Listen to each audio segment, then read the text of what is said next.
Good morning. Welcome to Take Me Out to the Ball Game today as we get you caught up in the world of sports in just a few minutes here on the Armchair Quarterbacks. Deshaun Watson to the Eagles, gambling in Wrigley, and women weightlifters not a fan of the trans. Okay, that's your headlines this morning as we dive into the first part of this show, and let's go ahead and get it going as it is time to play ball. All right. The Deshaun Watson rumors to the Eagles, it's not imminent. It's not necessarily that it's going to happen, but there's a lot of rumors flying around that Deshaun Watson could be traded to the Eagles. And I believe that if that were to happen, it would happen very, very quickly in the very near future, because you'd want to get him in there and work out for your organization. Now that would be interesting, because it's funny because we joked about this before about how Jalen Hurts is a poor man's Deshaun Watson. I would absolutely believe that Jalen Hurts would be a part of the trade. Jalen Hurts would come to Houston and Deshaun Watson would go to Philly, and then you got to figure there would be draft pick compensation. That would be that would be a fun trade. What's not fun about the whole thing, if you're a Philly fan, Deshaun Watson's going to get suspended at some point for all of this stuff that he's done. There's no way he's not. With all the Me Too movement and the creepy allegations that he has been involved in, you see what's happening right now with Trevor Bauer in Major League Baseball. He is just on administrative leave. He's not even suspended yet. They just don't want him representing their brand while he's got all these allegations. So I definitely believe it's going to happen. You got to be willing to accept that if you're the Eagles, that, hey, it's probably going to get suspended. He could get suspended 8 games. He could suspended 10. As bad as these allegations are, I mean, this is Governor Cuomo type of creepy. He's got 22 on him. I think Cuomo's got 11. But you all know that once that gets rolling, there's going to be more that come out. But you've got to look at the fact that Deshaun Watson, if you make the trade for him, most likely it's a rebuild-ish. And what I mean by that is you're going to have a hard time winning this year.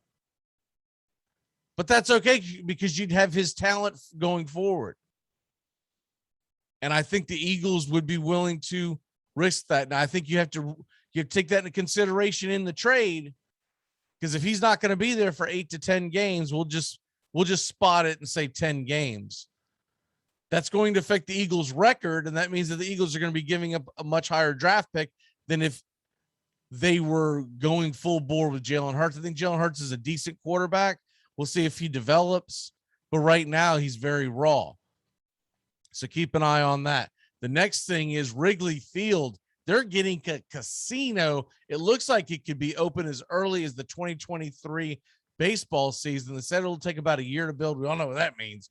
But perfect scenario. It gets built within the next year. It was agreed upon and passed yesterday. So in a perfect world, they get it built in a year's time, a year and a half's time, and it's ready to roll for the 2023 spring training opening day.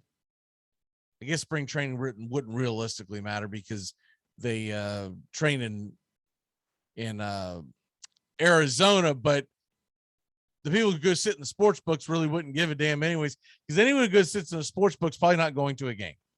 And that'll be something that will be fun for the people to go to. They don't have to buy a ticket to go to the game.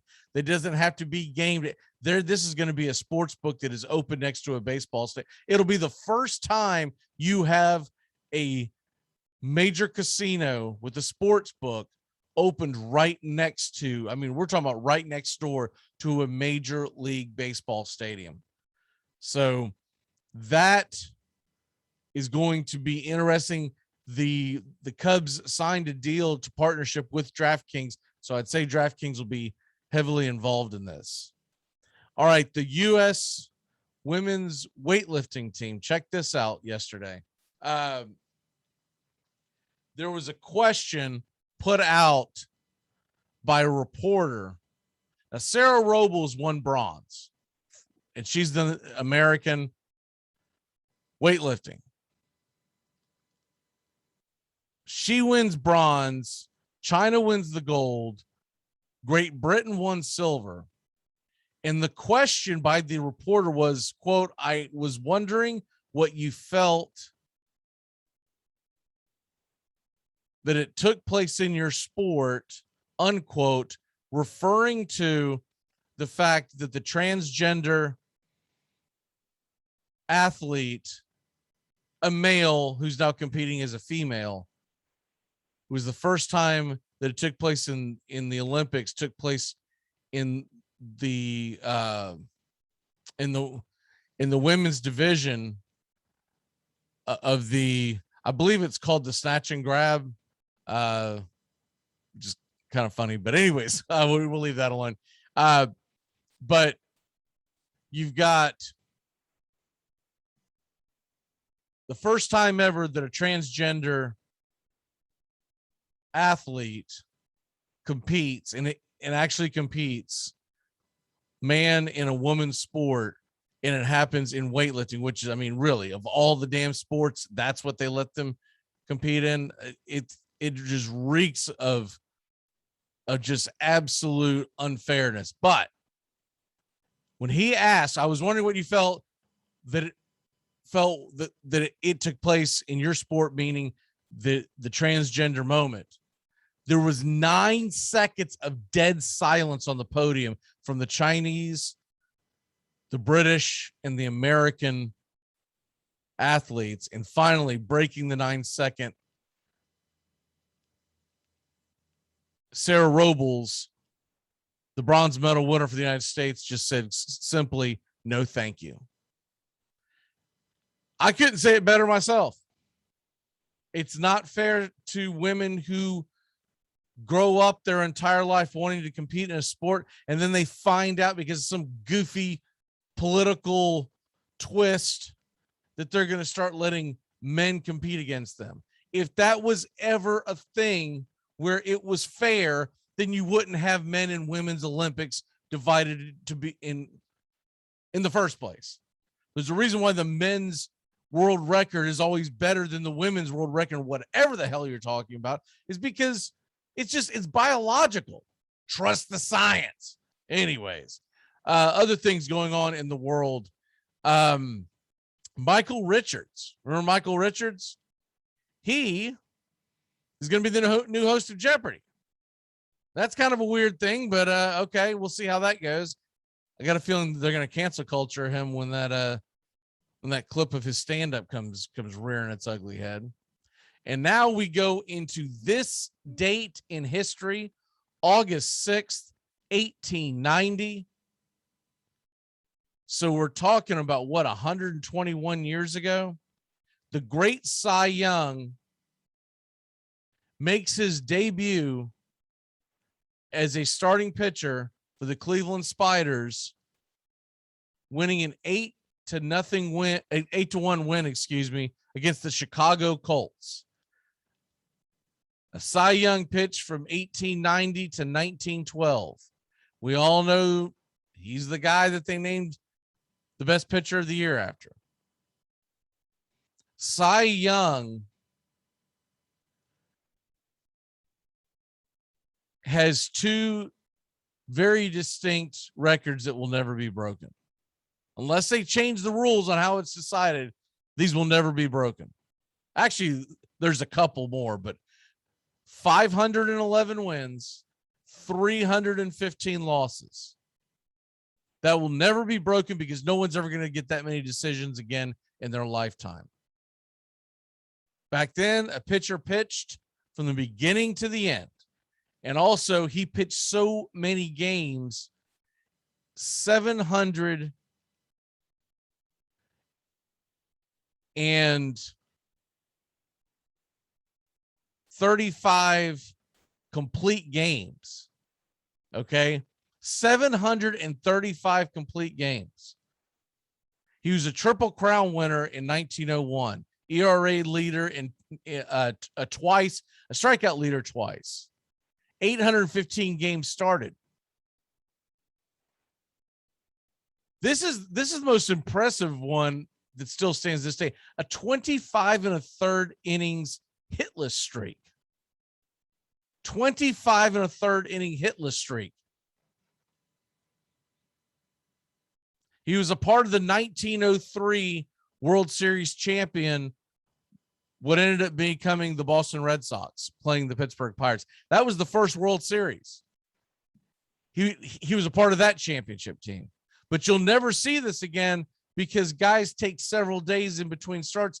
The math, you would have to pitch to you'd have to have like a 50-year career in Major League Baseball to ever catch some of these. 749 complete games. He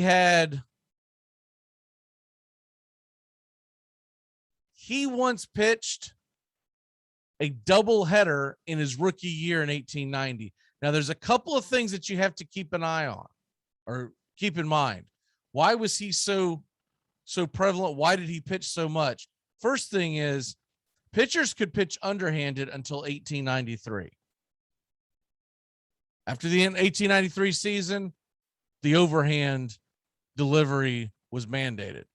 So his first several years, including that doubleheader, it was underhanded. You had lower pitch counts typically because people were not swinging for the long ball. They were not working the count back in those days. Typically back then, because the pitcher would deliver the ball over the plate, it was typical for 2, maybe 3 pitches seen per batter.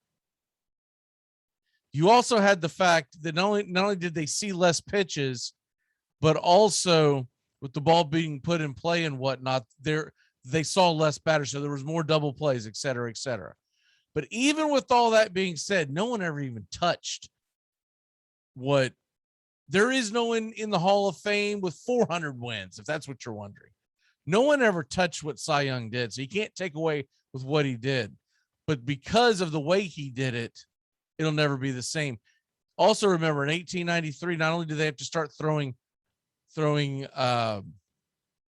overhanded, but also the mound was moved back from 50 to 60 feet, 6 inches. So from 50 feet to 60 feet, they used to pitch underhanded. You were much closer. There was not a hill. And essentially it would have mirrored really close to more of a harder throwing version, more difficult version of today's fast pitch softball. So that's what you have there in this date in history. Cy Young's very first game. His first win on the way to 511. Think about that. Think about that tonight when you see a game and a guy gets pulled to 5th inning because he's got arm fatigue. We'll see you on Monday. Take yourself out to the ball game this weekend. Whether you go to the game or catch a really good one on the tube, there's a lot of good action. We'll see you. Take me out to the ball.